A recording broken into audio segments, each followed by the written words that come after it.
Yeah, I'd like to just talk about my own personal use of steroids, how I feel about them, use of gear, in bodybuilding, and athletics in general.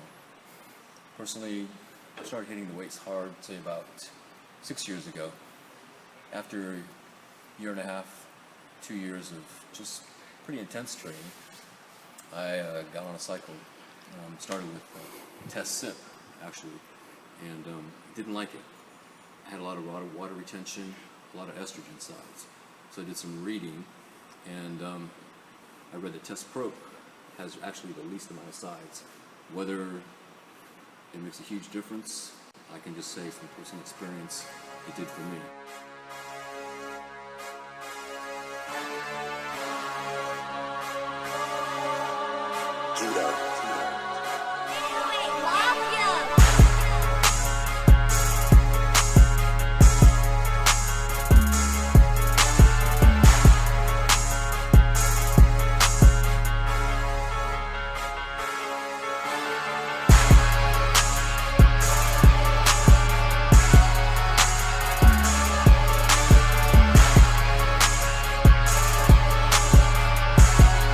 Talk about my own steroid use and kind of my take on it, what I think about it, and what it's done for me, whether it's helped or hurt. I'm sure everybody really wants to know. First of all, I don't do the dosages that a lot of bodybuilders do. I would start basically about 6 years ago. I started training hard. Went through about 2 years of intense training, and decided to try cycle.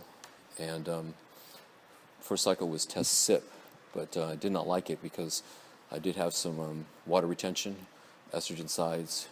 Just didn't like the way it made me look. So did some research, and I found that test prop is actually a little better in that respect. A lot less sides supposedly, and less water retention. For me, I found that to be definitely true. I had practically no water retention, but I still had estrogen sides, of course, but that was easily taken care of. I was running some Arimidex. So basically, I switched from Cypionate to test prop, and I've used that ever since. It's a little more costly because typically the dosages are 100 milligrams per ml versus 200, 250, or 300. But, it's, when it comes to like paying for supplements or gear, it's not very expensive at all. And for me, it was no big deal. So I just run prop. It's in your system quick. You feel the effects a lot quicker. You don't have to wait a week and a half, 2 weeks.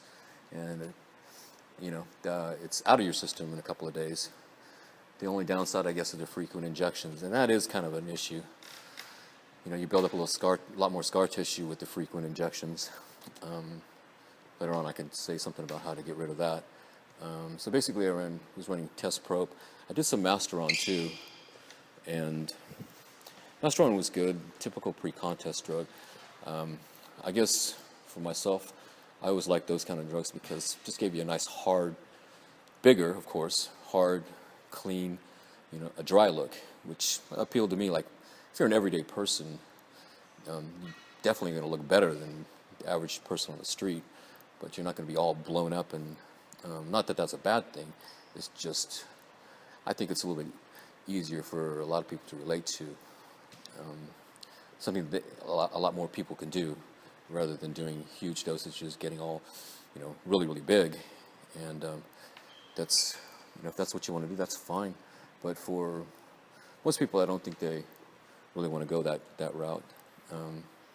But anyways, there's no getting around it. If you're going to be in bodybuilding, you're going to have to do the gear pretty much, because people want to see bigger and stronger, and that's just the way it is. Actually, so basically, I talk about Masteron. Masteron is not really that big of a deal. So basically, I've ran test prop, some Masteron. I have messed with Tren a little bit. I'm not real consistent on Tren just because of the side effects. The cough, insomnia, sweating, but definitely it's a good muscle builder. I typically ran Tren acetate rather than the enanthate or the mixtures, just because the way I like it is hits you harder. I mean, not hit you harder, but hits you quicker, although it's out of your system faster. don't really like to wait a couple weeks and do all that crazy stuff. So I talk about Tren. It's definitely very anabolic, probably the most anabolic I've ever experienced. As far as orals, I have a lot more experience with D-ball versus Anadrol.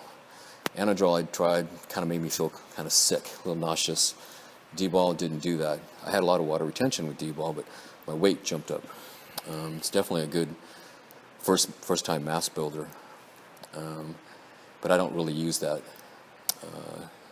D-ball right now. As far as other orals, I've used Winstrol, and I've also used Turinabol. I guess I could probably say my favorite one is probably Winstrol, as far as orals, although actually the injectables is probably a little bit better.